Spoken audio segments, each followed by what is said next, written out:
Un conseil interministériel dense à l'image des priorités actuelles de l'exécutif.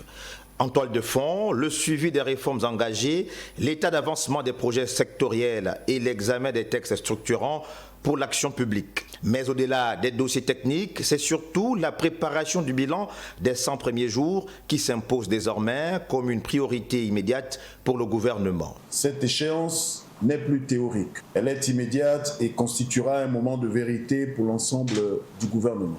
À ce titre, chaque département ministériel est attendu sur un exercice rigoureux, documenté et pleinement assumé.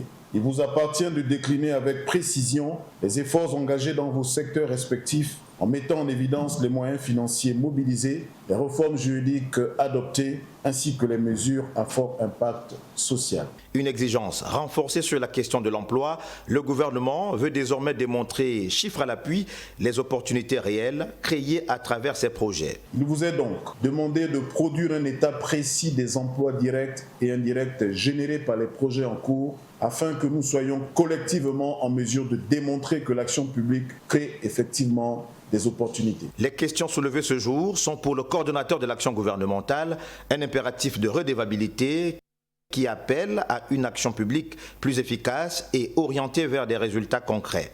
Nous entrons dans une phase où l'action gouvernementale ne peut plus se contenter d'être engagée et doit être démontrée, assumée et pleinement appropriée. Il nous appartient collectivement de produire un bilan qui ne soit ni un exercice formel, ni une juxtaposition d'initiatives, mais une lecture claire, structurée et sincère de ce qui a été accompli, de ce qui est en cours et de ce qui reste à faire. Cette exigence s'inscrit pleinement dans la vision portée par le président de la République, chef de l'État, chef du gouvernement, son Excellence Brice Clotaire Oligui Nguema, qui a fixé un cap clair, celui d'une action politique plus efficace, plus lisible et résolument tournée vers l'impact concret au bénéfice des Gabonaises et des Gabonais. Les communications sectorielles des membres du gouvernement et plusieurs points à fort impact socio-économique ont été abordés lors de ce conseil interministériel.